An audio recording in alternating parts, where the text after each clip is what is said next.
Okay, so what I'd like to do today is to finish up graph algorithms, and in particular, finish up shortest paths. We had been talking about shortest paths a little bit last class. We talked about why you want to compute shortest paths. I think that's, for the most part, should be clear to you. It should be clear to you that if we're talking about shortest paths in a weighted graph, breadth first search is no longer the magic answer. That we can have short paths that end up using a lot of different edges and turns in the graph, right? The breadth first search is going to give us the path between two vertices with the minimum number of hops. If we have weights on the edges, then we can have a case where a small number of hops can have a large distance, okay? You know, there's presumably, you know, you can get on Highway 1 and drive from, you know, as far as I can tell, somewhere around Maine down to Florida, okay? So you could imagine directions of the form: turn right onto Highway 1, drive 2,000 miles, and then, you know, get off at this exit, okay? That would be a long path, okay, even though it's a small number of edges. Any questions? Okay, good. Okay, there's one other caveat that I want to make clear about edge weights before, or what we're going to assume about edge weights, before we get into how you actually find shortest paths in weighted graphs. And this has to do with negative cost edges, okay? Recognize that if you have negative weight edges, okay, cycles in a graph, okay, shortest path between 2 points becomes meaningless. Let's let the cost, think about it this way. You may say, what do I mean by a negative cost edge? How can you have that in a graph? Okay?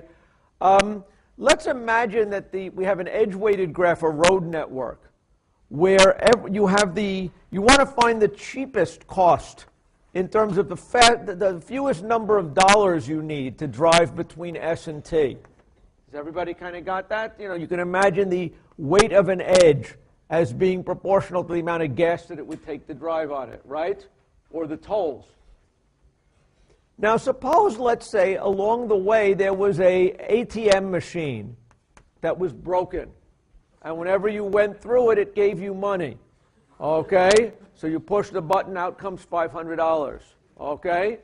What would be the cost of this edge to travel on? Okay? What would the cost of the edge be if it spit out $500 each time you went by? Minus 500. Does everybody see that? Now, assuming that is true, what is the shortest path from S to T? Okay? The shortest path from S to T involves never getting to T. Does everybody kind of see this? You would go through the ATM machine and go around the block and get another 500. Does everybody see that? And keep doing this forever. Does everybody see that? So it should be clear that if we have a negative cost edge in a graph, a negative cost cycle in a graph, what the shortest path is between two nodes is an ill-defined thing. Okay? How can we ensure that there is never a negative cycle in the graph? Okay, yeah? Could you just add, make the most negative edge 0, and then just add that value all the time? So you're saying, could we make this negative cost edge 0 by adding 500 to every edge in the graph? Okay? We could certainly add $500 to every edge in the graph, but is that going to change the shortest path length? Is that our daily problem of the day? Okay, maybe we'll do the daily problem now, because that's actually just came up here. Okay, what? Okay, the crux of this is what was the crux of the daily problem. Notice that if we add a fixed amount to the edges in a shortest path in a graph, what was the shortest path is not necessarily the shortest path anymore.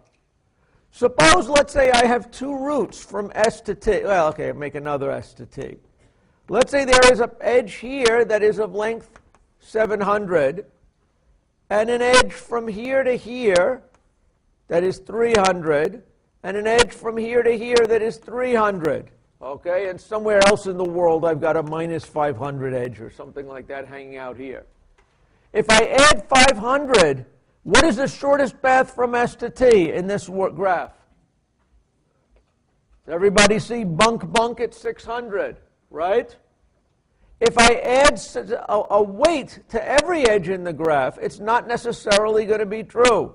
If I add 500 to each edge, does everybody see this is going to be 1250? Does everybody see that now this path costs 1600? Okay? And thus we can't add a fixed amount to every edge in the graph and hope to keep what were the paths the same. Yeah. But in the daily problem, it's a minimum spanning tree which has the exact number of edges. Okay, we'll talk about the daily problem a little bit more later, okay, when I get up to it over there. But did everybody see that the proposed solution of avoiding these negative cost edges by jacking up the weight of everybody else doesn't do it? Because it'll cause us to favor shorter paths. Does everybody see that? Shorter in the number of hops, okay, and that those shortcuts that involve all these jigs and jags suddenly are no longer desirable. Any questions? Yes? Isn't it true in a non-negative graph that the shortest path can't possibly involve a cycle? Okay, so it is true that if the edges are all positively weighted, it shouldn't involve a cycle. Does everybody kind of see that? Because you could always, if you're going around, if it costs you real money to go in that cycle, or real time or distance, you're best off shortcutting that cycle and deleting the cycle. So you're right that in the shortest path, in a graph which doesn't have these weird negative cycles, okay, then the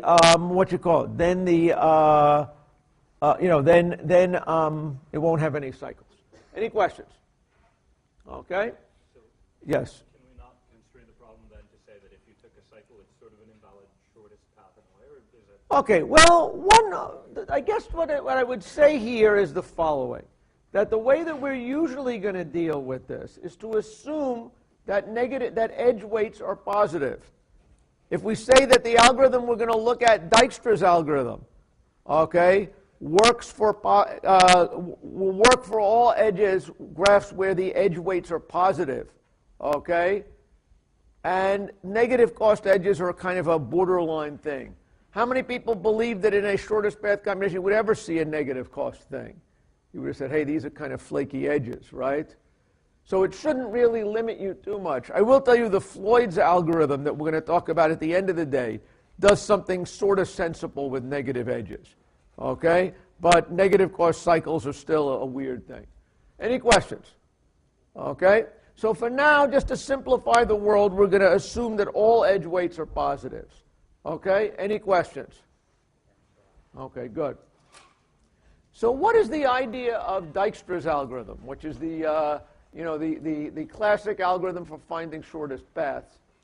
And it's basically saying this. If the shortest path from S to T goes through X, what do we know about the path from S to X? Okay? It's got to be the shortest possible path from S to X, or else there could be a shorter way to get to T. Does everybody agree with that? So what we are going to be interested in doing in Dijkstra's algorithm is figuring out the shortest path to every vertex in the graph. This is where the shortest path spanning tree is going to come from. Okay? But it's going to be because we want to be able to, what we're going to do is, okay, store basically the cost of getting to every vertex. Okay? The shortest path to get to every vertex. Okay? And we are going to, do it by kind of storing the costs of getting there. So the word dynamic program is going to start to be a specter in this class. Okay? And dynamic programming is an idea we will see more of in a few weeks. Okay?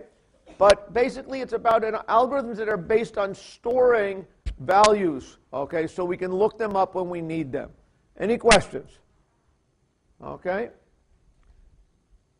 So what is the idea of Dijkstra's algorithm? Dijkstra's algorithm is going to start saying, we want to say, we know that based on that observation, we know that the shortest path from S to X is going to be, from S to T, is going to go through some other vertices. We need to know the shortest path to each of these vertices on the chain. So one by one, we're going to go through an iteration where we're going to establish the shortest path from S to a new vertex. Okay?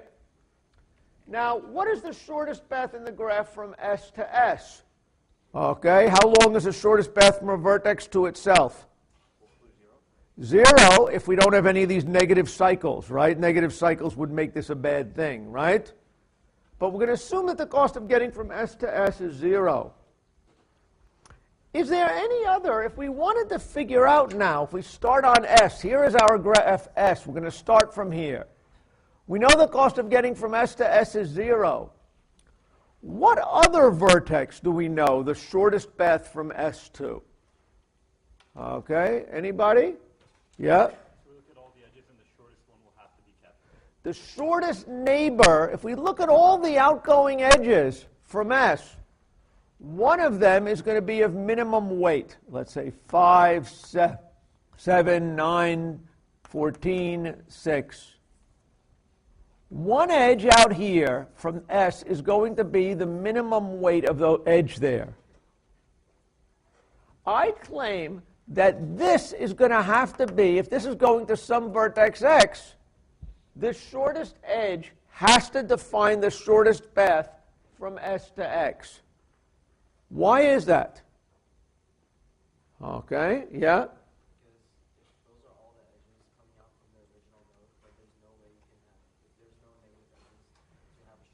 If there's no negative edges, you can't find the shorter edge.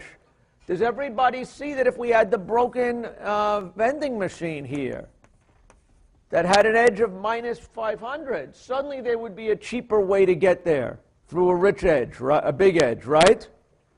But the claim is that by following the nearest, the cheapest edge from S, we will know the shortest path to X. Now, what is the next closest vertex? We now know the shortest path from S to S, the shortest path from S to X. What is another where is the next vertex that we know the shortest path to? Yes? So if X connects to whatever the 6 edge connects to with a cost of less than the 6 edge, then it would be that. Okay, what you're saying is that the following. The candidate places that we can go to and know the shortest path of, either it's going to be a direct edge from S, or it's going to be an edge coming from X. Does everybody see that? And some of these, by the way, might go back to other vertices. Does everybody see that? What if the cost of this particular edge was 3? You'll notice we discovered a shorter way to get to that vertex, right, than 9, right? But what are we going to want to do? We're going to want to find which is the next vertex to claim. And that's going to be, which one is it? If there was an edge here of weight 2, is that going to be the best edge to follow next? Maybe not, because you have a 6 edge from S. Okay, the answer is no. Because this gives us a way to find a vertex at a cost of what? This would be the cost of getting to X, which was 5, plus 2, right? So this edge gives us a way to get here at a cost of 7, but there might be a cheaper way to get there, right? Here's a way to get to someplace at X, at 6. Maybe there is an edge of weight 1/2 over here. Does everybody kind of see that? So what are we going to do?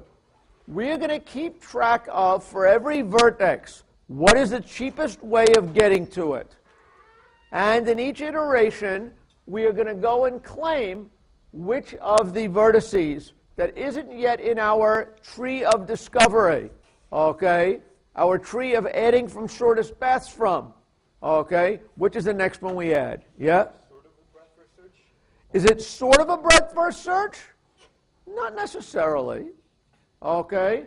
I mean, let's say that my graph looked like this. Let's say that there was you could imagine a world where, for some reason, there is a path where everything weighs 1 going down to here, and every other edge in the graph has weight 1 billion.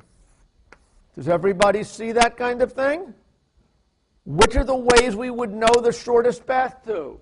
Starting from here, we go to here. It's here, it's here, it's here, it's here. It's not going in that local a thing. Don't you have to check every edge at every step? We will have to check the edges coming out of our edges so far. I wouldn't call it a breadth first search. I would call it a best first search. That's what I would call it. Okay? Does everybody kind of see that we're doing? The next vertex we're claiming is the one that we have the closest way of getting there. Okay? So I would call it best first search. Any questions? Okay?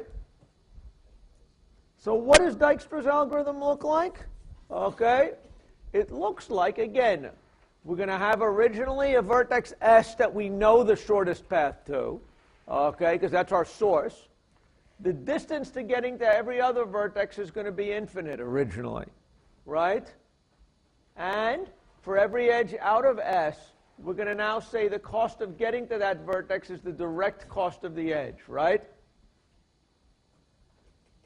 Now, the last vertex that we have processed, we'll say is S. What are we going to be doing? We are now going to think, what is the next vertex to add? We're going to be selecting the V such that the distance to that vertex is of minimum cost, okay, that isn't yet in the tray. And then for every edge out from that vertex V, we're going to take a look and say if there is an edge Vx that goes out of that vertex V, the shortest way to get to vertex X is either the previous cheapest way to get to vertex X, or the cost of getting to V plus the cost of the edge from V to X. Does everybody kind of see it? The cheapest way to vertex X is either going to be what was the shortest way to X, or going through vertex V. Any questions? And in each iteration, we're going to claim another vertex as our own. Any questions about that?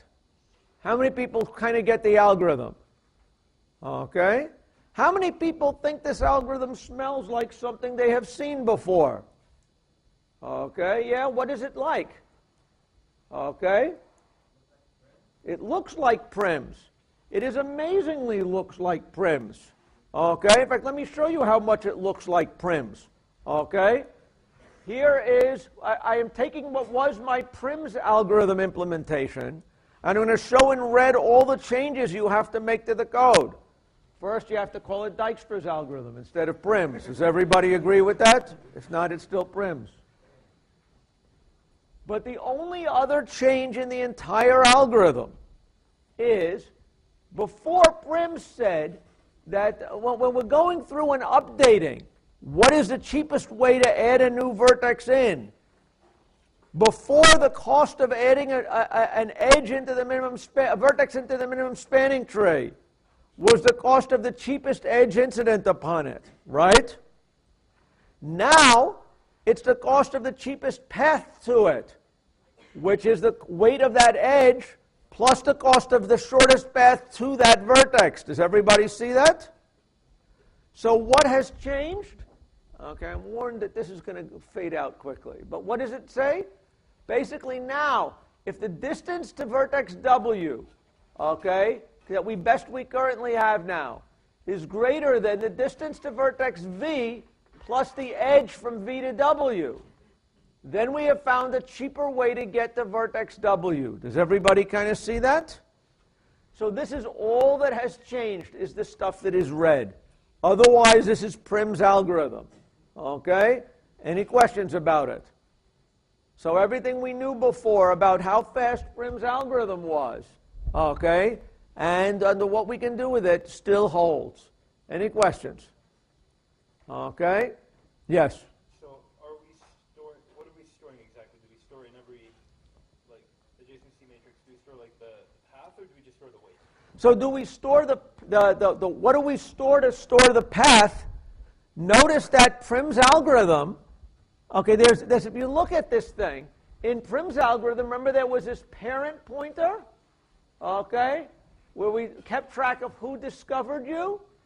Did I update that? Where did I update? Yeah, parent. See the parent? Okay. That parent thing is what gave us a tree in minimum spanning tree, right? We started from some vertex, and we kept basically growing out until we had included every vertex in our tree. Likewise, we get a tree from Dijkstra's algorithm.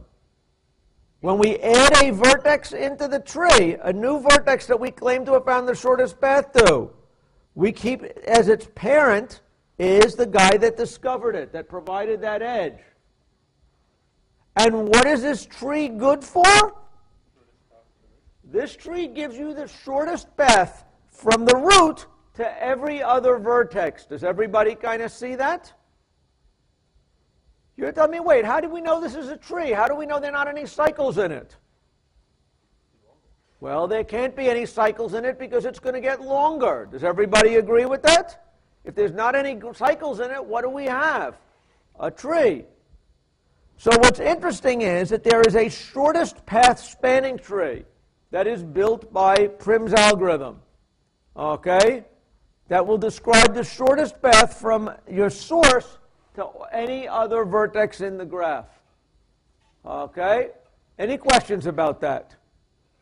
Yeah? So at every step, you have to check basically all the paths that lead to a leaf to get a new edge.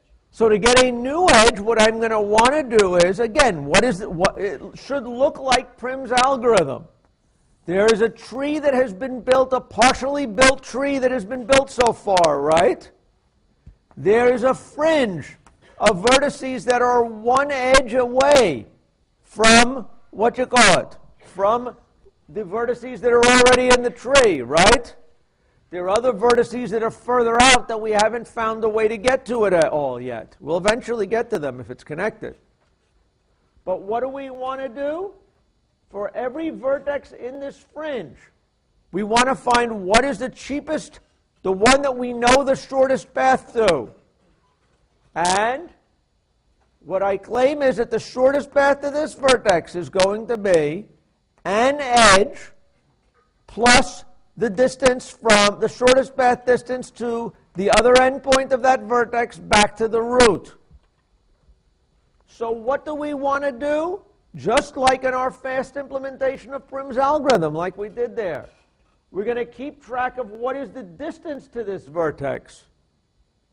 The distance to this vertex is the minimum over all edges to it of the cost of getting to the other endpoint plus the weight of that edge. Does everybody see it? We're trying to minimize the sum of getting to the vertex plus the weight of that edge. Whereas with Prim's algorithm, all we minimized was the weight of the edge. Okay? Any questions about that? People see this algorithm? Any questions? Yes? So the order of complexity is also O n plus m? The only thing that has changed, let's think what has changed about the complexity. Did renaming it from Dijkstra to Prim's change the complexity? No, that shouldn't have changed it. The only thing that is going to change is the stuff in red, and that is all a constant time operation. Does everybody see that? Okay. It looks things up in arrays, it adds them, it does an if, and it maybe upsets a couple variables, right? So this is going to be n squared for exactly the same reason that Prim's algorithm is n squared. Any questions about that? Okay. Let's look at an example just to see what we're doing and to, again, give me a chance to fall down a little bit. Here was my example. Let's see if we can do this here.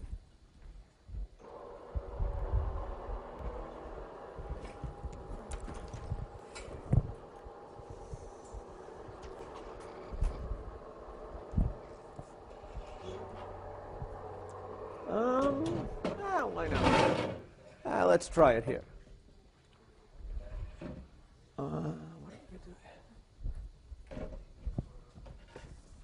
Okay, here's our graph. Where do we want to start? Let's start on vertex A as our source. Does everybody agree with that? Now, what is the cost of getting to every neighbor of it? This one we can get to at a cost of less than or equal to 5. This one we can get to at a cost of less than or equal to 7. This one we can get to at a cost of less than or equal to 12. Does everybody agree with that? So which is the one that we know the shortest path of? This thing. Does everybody agree? And now this is in fact equal to 5, because we know there can't be a better way to do it. Now we update the consequences of this. We can get to this thing at a cost of 14. Are we impressed? 14 through this vertex. Are we impressed? No, because we can do that from 9. Here we can get to that at the cost of 12. Are we impressed? Yes, that's less than or equal to 12 now, right? Does everybody see that? What is the next edge that we're going to add?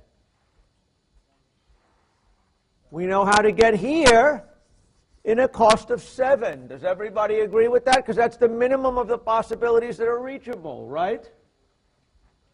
Let's go through and update the things. Here we can get to it at a cost of 7 plus 9. Are we impressed? No. 7 plus 4. Are we impressed? Yes, that now becomes less than or equal to 11. 7 plus 3. Are we impressed?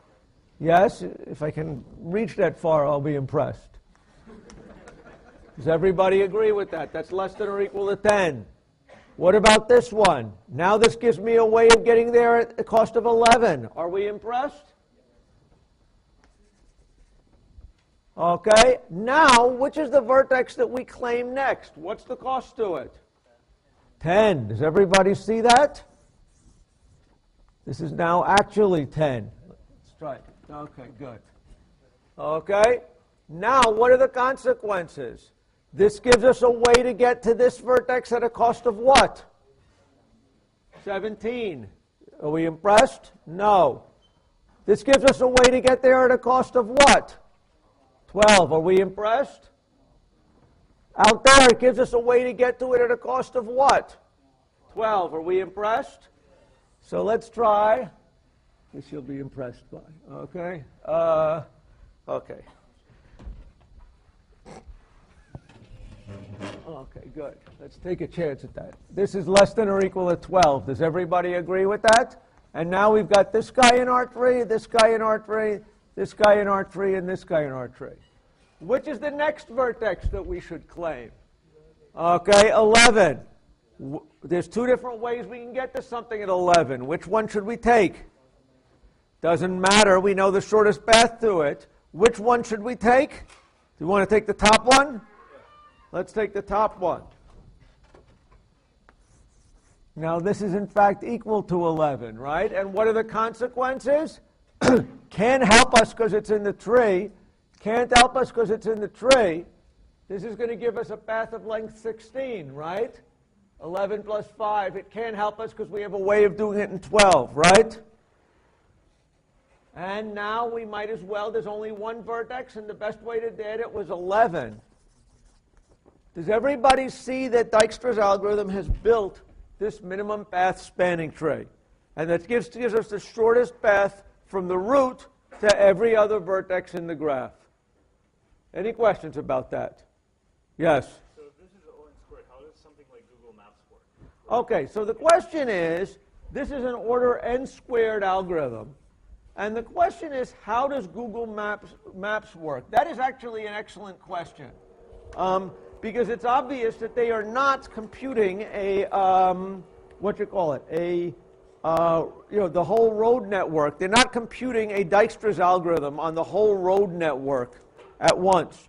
Okay? So first, as I guess if you read this slide, and you'll see that there are, in fact, somewhat faster ways to do this with better data structures using queues or so. So if you implement this with queues in the right way, it would be something like m log n.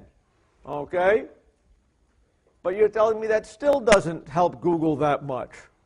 Because to answer how much are you paying for every one of these Google map queries to find the shortest path from here to your mother-in-law in California? You're paying nothing, right? So there are other tricks that are used by Google Maps to find shortest paths quicker. Okay? One trick, for example, is to note that you can compute shortest paths to landmarks and kind of cache them to make your problem simpler. If you're driving to to California, some way or another, you're going to be getting off of Long Island. Does everybody agree? Where can you get off Long Island? Okay, there's millions of roads in Long Island you would have to worry about. But ultimately, you're going to have to take one of the bridges or maybe a ferry. Does everybody agree with that? So there's only somehow you could kind of say that reduce the problem to what is the fastest way to get to each of these entry points to Long Island. Okay? And then the problem reduces to what is the fastest way to get from you to an entry point. Okay? And then from your mother-in-law, you find where the nearest entry point was on her end. If you have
Okay, is this better?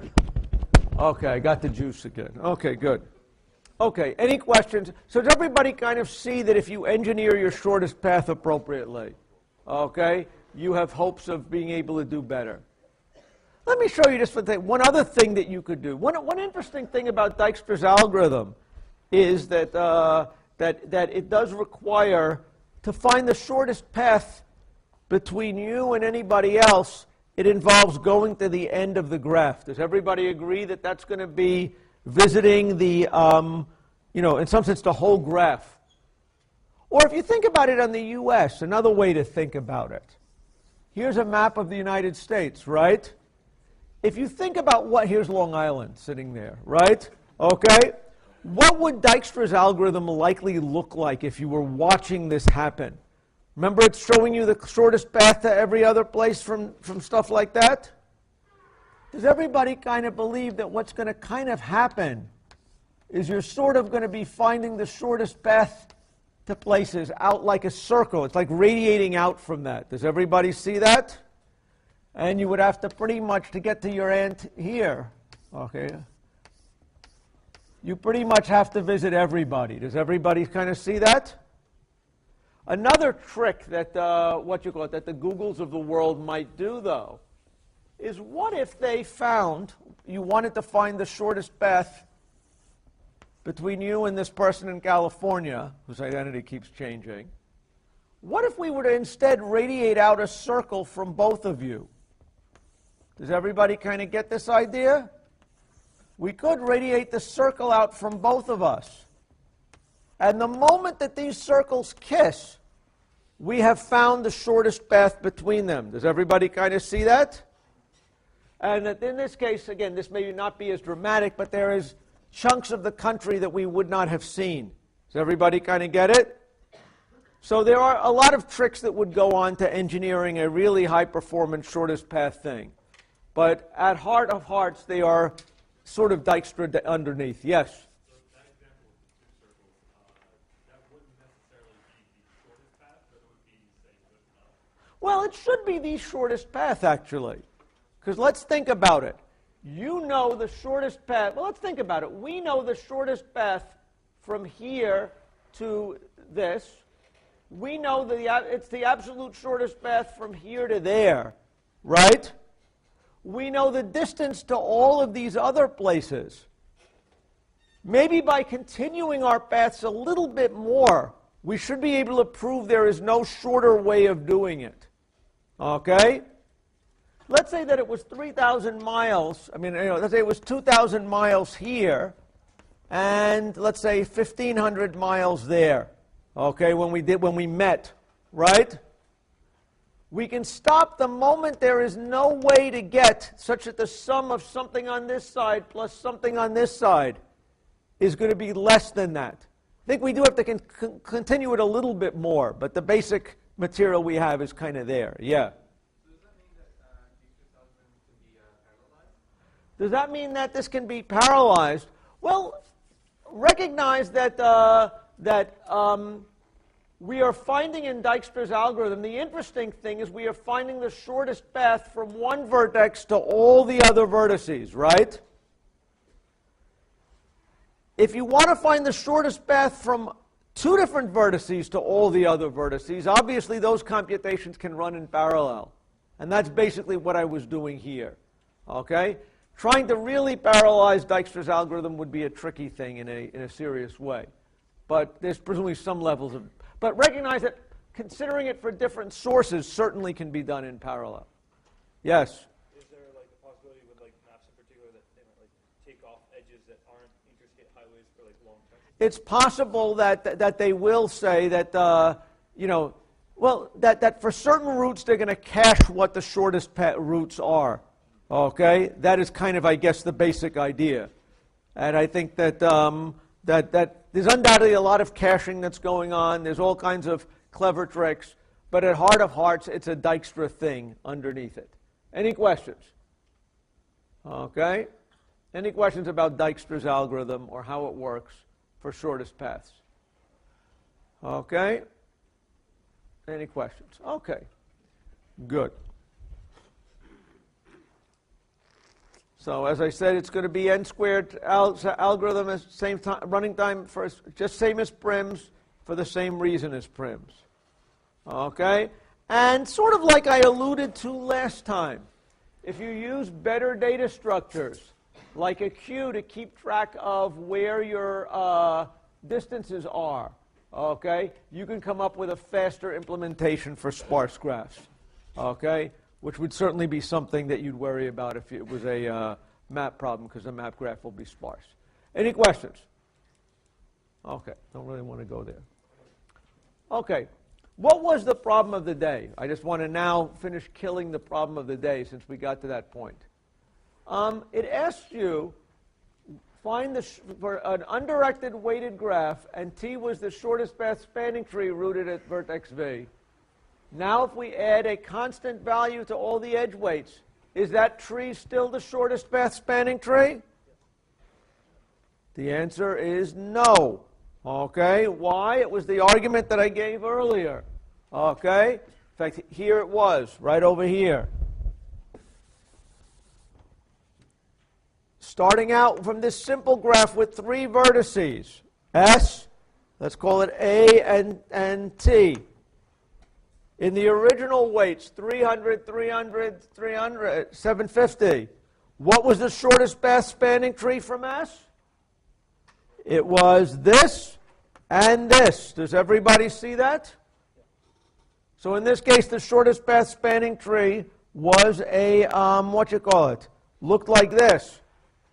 If I jacked up the weights of these things by 500 each, so this was 1,250, this was 800, and this was 800. What would the shortest path spanning tree now look like? Same thing, because you have to hit the... It would not look like the same thing. It would be, okay, the shortest path spanning tree would now look like this. Does everybody see this? Now this would be 1250. This would be 800. Does everybody kind of see that this is now the shortest path spanning tree? I jacked up all the edges here by 500. This was 300 to 800, 300 to 800, 750 to 1250. Does everybody see this? And 800 and 800 is less than 1250 and 800. The shortest path spanning tree is describing the shortest path from S to every other vertex. Oh, okay. It's not the minimal spanning tree. It is not the minimal spanning tree. This is the important point here. Does everybody see this? That was going to be my next question. Is the shortest path spanning tree the same as the minimum spanning tree? How could that be when they were both selected by something that was almost Prim's algorithm? The magic word is the almost. Does everybody see that? That we were picking edges according to different criteria. In the Prim's algorithm, we were always looking for the cheapest edge to add. In the other one, we were looking for the closest vertex to add. Does everybody kind of get the idea? So in this case, this was the shortest path spanning tree, okay, was in fact going 800, 800, because again, what were the graph? For this, but this was 300, 300, right? The shortest path spanning tree on this graph was this, because the shortest way to get to T was through A. When you add the weights to it, the shortest way to get to T is no longer through A, right? The shortest path spanning tree encodes the shortest path from every vertex to every other vertex. Okay? Does everybody kind of get that idea? Yes. The shortest path spanning tree is the tree that describes the shortest route from S to every other vertex in the graph. The shortest path, if the graph's weights were 800, 800, and 1250, the shortest way to get to T was through this big edge, right? The shortest way to get to it, we had two ways to get to vertex A. We could have made 1250 and 800, but forget about it. There was a direct path of length 800, right? So does everybody see? This is important to understanding these things. The shortest path spanning tree is not the same thing as the minimum spanning tree. Any question? Yeah, question.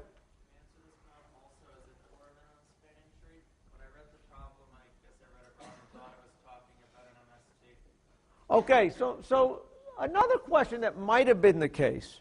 Let's ask ourselves the same question as on here about the minimum spanning tree.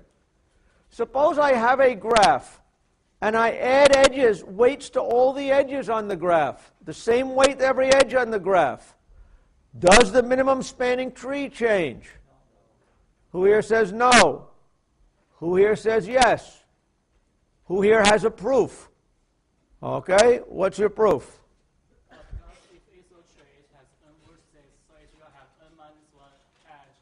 So the total ratio edge will become n minus 1 times the ratio edge to each edge. So it's still, so because the total edge is still the same thing.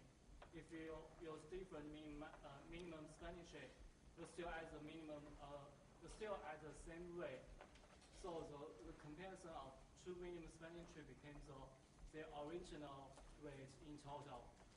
But in that case, we get the minimum, so it's still the minimum. Okay, maybe there's an idea there, but I don't. That's not the kind of proof I like. Yes. What about Kruskal's algorithm? What did Kruskal's algorithm do, remember? It sorted the edges by weight and then went through and added them until they created cycles. Does everybody agree? So when we add 500 feet to every edge in the graph, is that going to change their relative order in sorted order? Is it going to cause a cycle where there wasn't one before? Kruskal's algorithm is going to do exactly what Kruskal's algorithm did before. Does everybody see that? So the minimum spanning tree will not change. Does everybody see that? The shortest path spanning tree might change. Okay, any questions? What about negative edges on minimum spanning trees? If I have graphs with negative edge weights, does that bother a minimum spanning tree problem? Okay, for minimum spanning tree, would negative edge weights bother anybody? No. Okay, and what's a proof of that? Well, basically, it's sort of the idea that we had before about the path algorithm. Now, suppose we do add a constant weight to all the edge weights, right, to make them all positive. Is that going to change what the minimum Kruskal's algorithm is going to do? It would pick the edges at exactly the same edge weight, okay, and come up with the same tree, okay? The weight would just be the number of edges in the tree, n minus 1 times the weight that we added to it. Any questions about these things? Yes? So are we saying Kruskal's algorithm can have negative cycles and no problem? Kruskal's algorithm can have negative edge weights and it's not a problem. In fact, let me tell you, putting negative edge weights on a graph for minimum spanning tree can be a wonderful thing to do. Okay? What if you wanted to find, can anyone give me an algorithm to find the maximum weight spanning tree of a graph? Let's say someone is paying you. Okay, you're a contractor. They say, build me a spanning tree. What spanning tree? And you're going to get paid per, for every, unit of edge in the tree. What are you going to want to do? You want to build them a minimum spanning tree? No, you're going to want to build them the most expensive possible spanning tree. How could we find the most expensive spanning tree in a graph? Yeah? Use Kruskals and sort the other way, or what if we just multiply all the edges by -1? Now what was a big edge, now what was the most expensive spanning tree is now the least expensive spanning tree. Does everybody kind of get that? And so in fact finding maximum spanning trees is the same real problem as finding minimum spanning trees. Okay? Which is kind of interesting. Any questions about that? Okay? And again, it's another example of my lesson that a lot of times it's easier to change the graph than to invent a new algorithm. Okay? Any questions? Okay, any questions about shortest path spanning trees and minimum spanning trees before I go into something slightly different? Okay? Good. Okay. So I'd like to talk about another shortest path algorithm, okay, for a specific kind of problem that is interesting, called all pairs shortest path.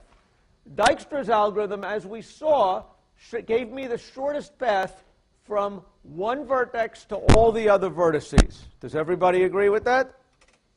Sometimes what you really want, however, is a matrix of,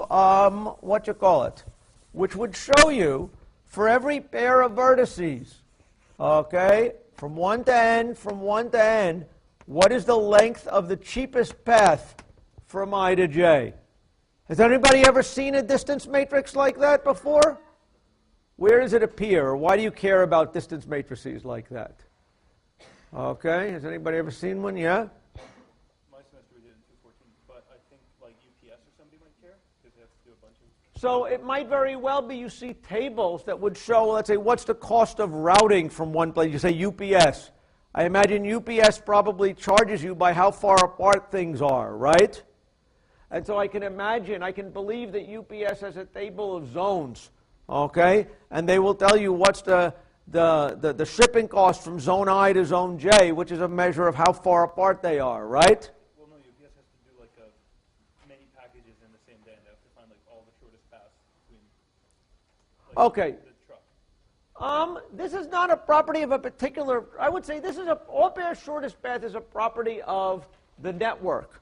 Okay, does everybody kind of see this? The input is the entire network. This is going to tell you the shortest path from every vertex to every other vertex. Okay, and it's a table that lets you quickly look up what shortest paths are. So I can guarantee you that Google MapQuest probably has this. If you ask what's the distance between 2 points, Google probably does not recompute that on demand. They probably look it up in a table, right? Any questions about that?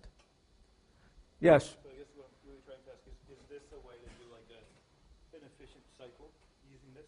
Is this a way to solve like a traveling salesman cycle? You know, Well, not full, because that's NP, but like just something close with that. okay, if you want to find a shortest cycle to something, what you would really want to know is, so finding how, okay, this is a little bit different. Let's say we wanted to find the shortest cycle between me and another place. What would be the shortest cycle there? Go there and back if it's an undirected graph, right? If it's a directed graph, maybe I can't quite do that, right? Then it would be the shortest path from here to here plus the shortest path from there to there back. So a two-person cycle is now there. If you now want to find the shortest cycle between visiting all of a bunch of other points, if you don't know if you know the order in which you want to visit them, then that's just repeated calls to Dijkstra's algorithm, right? Or if you want, looking it up in this table. If you want to optimize over what order you visit these guys, that gets us into traveling salesman department flavor, right? And that's going to be a harder thing. Any questions? Does this table create like O1 for any call? This table will now, once you have this table in constant time, you can tell the distance between the shortest distance between I and j for any pair I and j. That's what the use of this table is. Any questions? Okay. So there are a bunch of reasons why you might want to have this table of distances. One of which, as I said, would be so you could look up quickly what the distance is between two things. Suppose I give you a graph. Let's say I have a graph like this. Here is a graph.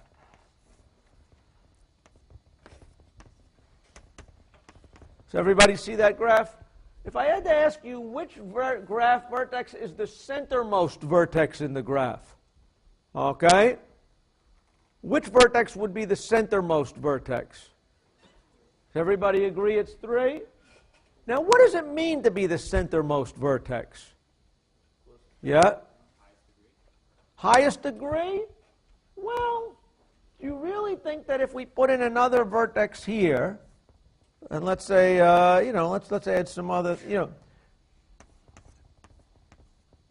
I could certainly add a couple of other guys here to jack up their degrees. Does everybody agree with that? Now, what do we still think is the centermost vertex in the graph? It's probably not the one with the highest degree, is it? How might we define what the center is, yeah?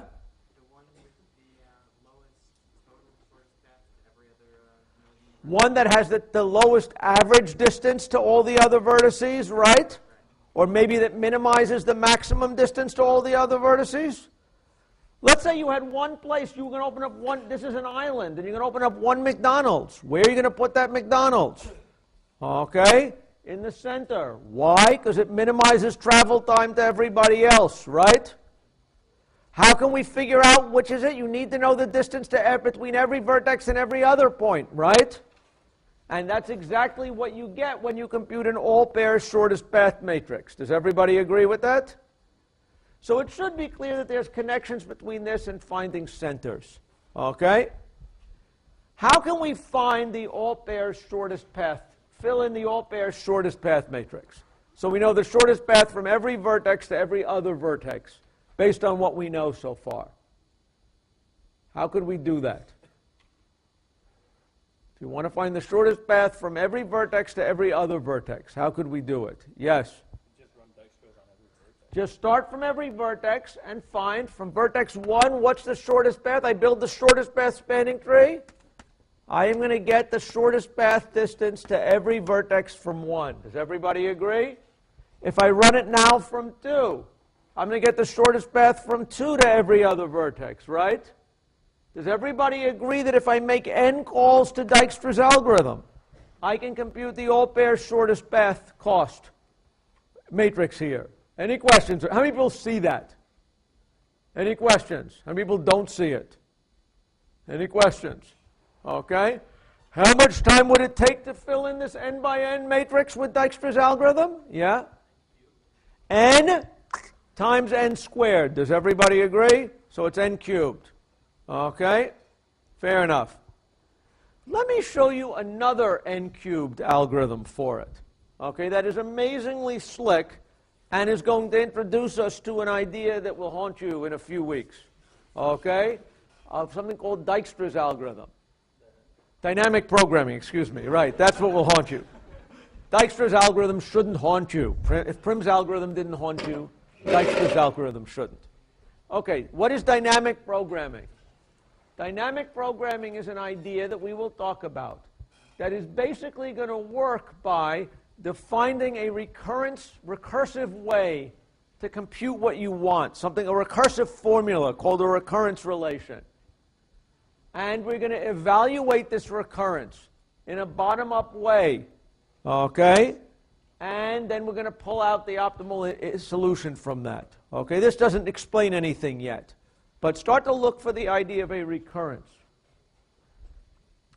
So how can we compute the all-pairs shortest path problem in a recursive manner? Okay? And what we're going to first do is to compute, turn the weighted adjacency matrix, the distance matrix of the graph, the edge weights of the graph, into a distance matrix for the graph if we don't go through any intermediate nodes. Suppose I've got a weighted graph. The weight of the distance from I to j is w of ij.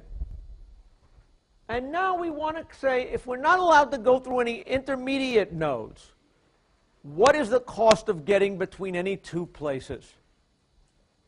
It should be clear that if there is not a direct edge between two vertices, and we're not allowed to go through any intermediate nodes, what's the distance between these two vertices? Okay? If we are not allowed to go through an intermediate node, if I have a graph that looked like this, here was vertex 1, 2, 3. Let's say it was an edge from 1 to 2 of weight 4, 2 to 3 of weight 5. What is the cost of getting from 1 to 3 if we're not allowed to use any intermediate vertices? What is the shortest path from here to here where we can't use anything intermediate? Infinite. There's no way to do it, right? Does everybody see that? So this distance matrix, the first distance matrix I'm going to compute, is what is the distance matrix from the edge weights, where we want to now talk about how far apart things are. It should be clear that if there is a direct edge between I and j, if we're not allowed any hops, we can get from I to j in that weight. If vertex I equals vertex j, then there's a way of getting there at cost 0, right? Otherwise, the cost of getting between any two places is infinite. Does everybody see that? You may say, duh, that doesn't look that interesting. What's going to be interesting? Okay? We are going to now define a recursive idea for how to compute the shortest path from I to j. And what we're going to do is do this recursively, and this is a clever thing that's going to lead to an amazingly simple algorithm. Okay? We're going to say dij superscript k is the shortest path from I to j using only vertices 1 through k as possible intermediate vertices. Before, I didn't allow you any intermediate vertices, right? So that was the distance matrix I showed before was dij 0, because there were no intermediate vertices. What if I do allow you an intermediate vertex? I want to claim this formula is going to tell us the shortest path. So let's look at this carefully and read what it says. I'm going to claim the shortest path from I to j. Let's use some more juice that we have in here quickly. The shortest path from I to j going through vertices 1 through k as possible intermediaries is either the cost of going from I to j using vertices 1 through k minus 1, as possible intermediaries. What does that mean? That means the shortest path from I to j did not go through k, right? If we didn't use k, then it didn't get any shorter, right? Or we did go through k. And if we did find that the shortest path from I to j went through k, what is the cost of that path? The cost of going from I to k plus the cost of going from k to j. Does everybody see that? If I allow you a new intermediate vertex k, said you already knew what was the shortest path without k from I to j. If I allow you k as an intermediary, now I claim the shortest path from I to j is either going to go through k or it isn't. This is going to be going through k. This is going to be not going through k. Any questions about that? Look at that formula. How many people see it? How many people don't see it? Any questions from the people who don't see it? Question like, I don't see it is a possibility. Any questions? Okay. Let's look at an example of this. Okay, and again, this is maybe a little hard to see, but I want people to try to figure this out, because this is an amazing thing. Okay? Here we have a simple graph, okay, 4 vertices, and as you can see what the edge weights are. If we start with the 0 matrix, what is the cost of getting between things? To get from vertex I to vertex I, okay, that was the main diagonal there. Does everybody agree with that? And that would be 0. The cost of using nothing as an intermediary edge, those are just the other edge weights, are simply the edge weights of the graph. And everything else was infinite. Does everybody kind of get that? How many people understand where this first matrix comes from? Raise your hand if you understand it. And if you don't understand it, raise your hand, saying, I don't see where that first matrix comes from. Any questions? Now, let's think what we can do if vertex 1 is allowed as an intermediary. I mean, vertex A is allowed as an intermediary. What are the new shortest paths that we're allowed? If we go through A, we're allowed to go from what?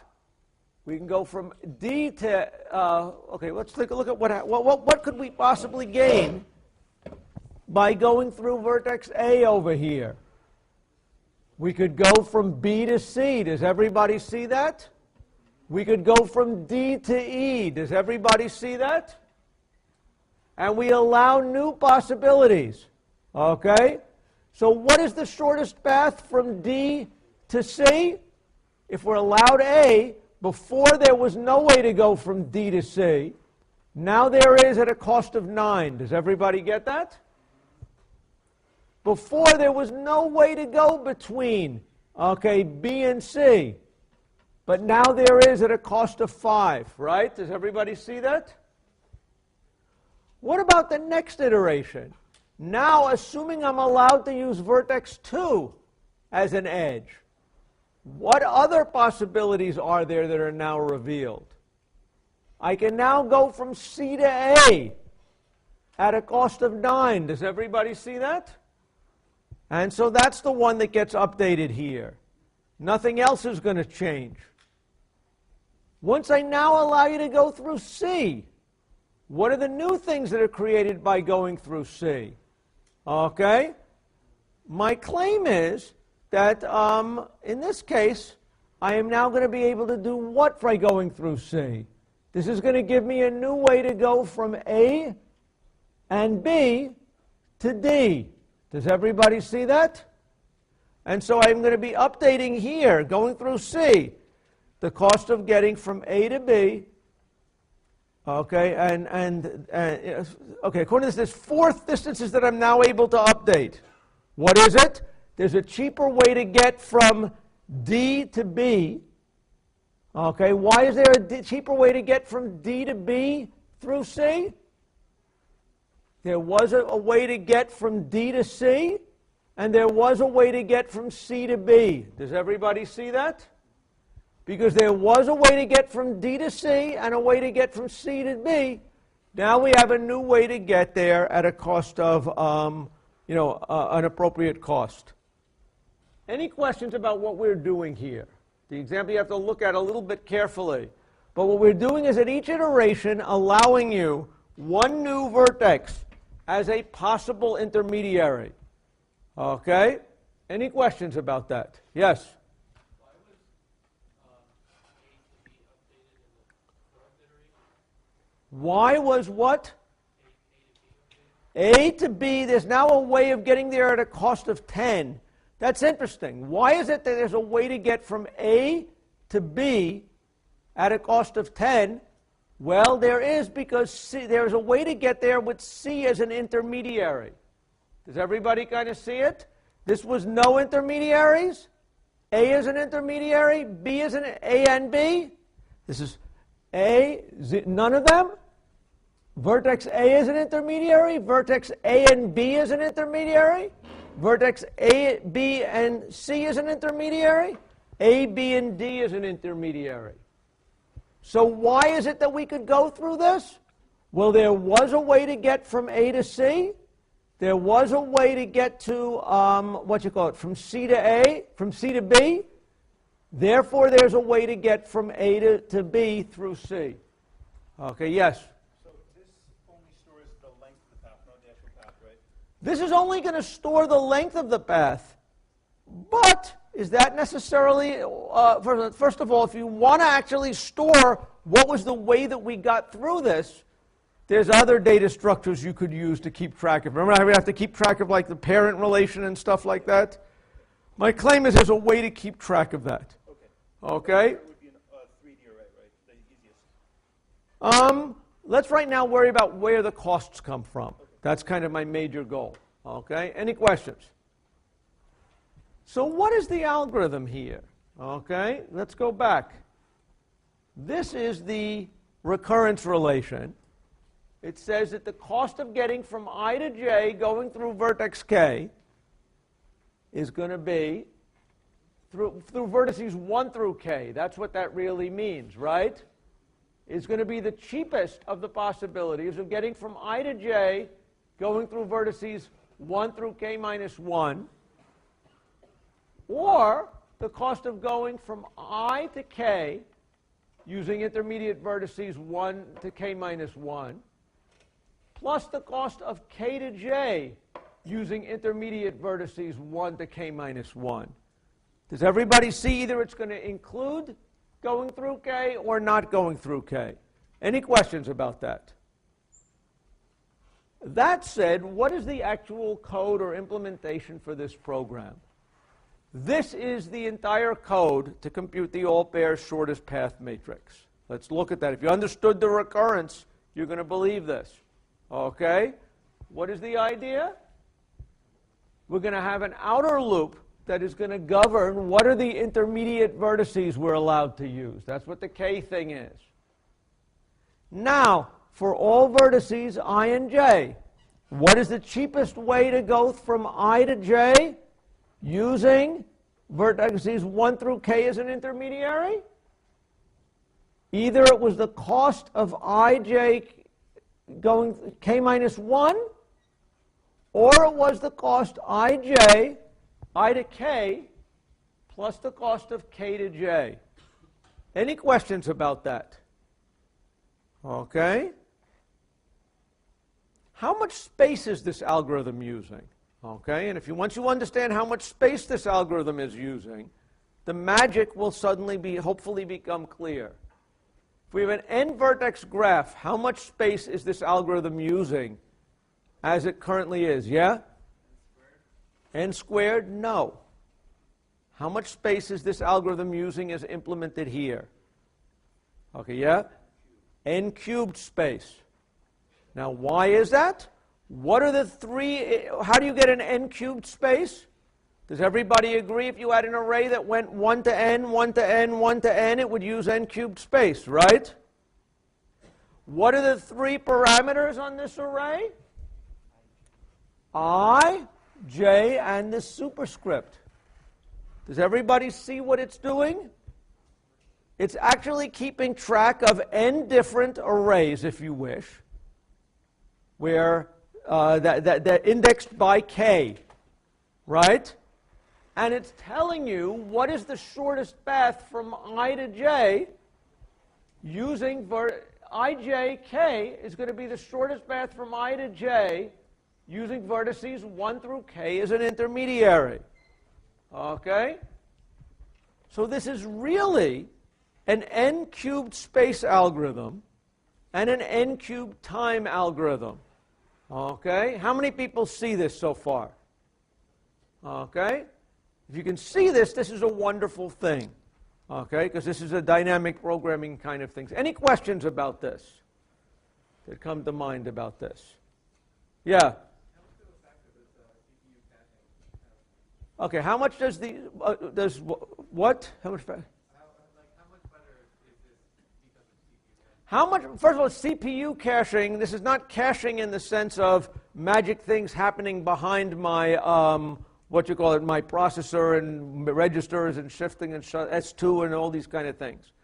Here I'm explicitly keeping track of a three-dimensional array to store results. So it's caching in the sense that I'm storing things. But it is storing things that I'm doing deliberately, right?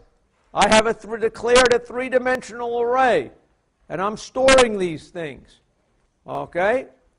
Now, how much faster does it make it? Well, the fact that I can just look up what the cheapest way to go from I to k using vertices 1 to k minus 1, the fact that I can look this up in constant time instead of somehow computing it from scratch is what's driving the entire algorithm. Does everybody see that?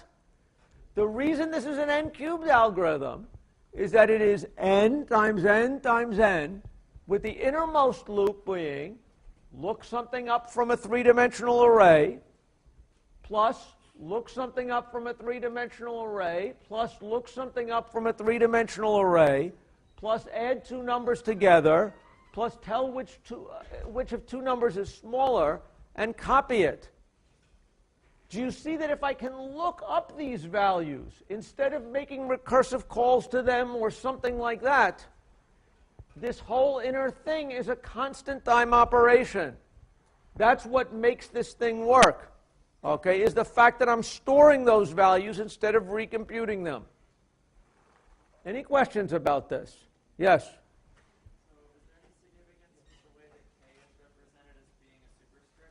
Okay, the answer is anything that I'm doing to represent it as a superscript, maybe just to make it more confusing to you, instead of having it be a third array argument, or just to note that it's not, it's the distance. The way to read this is the shortest path from I to j using vertices 1 to k minus 1 as an intermediary. In recognizing it as an array, you could view these as three indices to an array, okay? And that might, when you're programming it, maybe that's an easier way to think about it. Any questions about it? Okay, actually the reason why it's like a superscript, if you need to know, is it's sort of like I'm doing almost a matrix multi. I'm doing kind of a powery kind of thing, almost, right? At each time I'm kind of taking my previous matrix and doing something to it, okay? So that's kind of maybe why I like this notation, okay? But conceptually, what is this thing doing? Think about it. It's a crummy four-line algorithm. It computes all pairs shortest path because of this formula. And it runs an n-cubed time because if we first compute it for k equals 1, when we get to try to compute it for k equals 2, the values for k equals 1 have already been computed. Does everybody see that? When we need k equals 3, we're going to have the values for k2 computed. Okay? Any questions about this? Okay? Think about it, try to understand it, and we will see this kind of thing when we deal with dynamic programming. Any questions?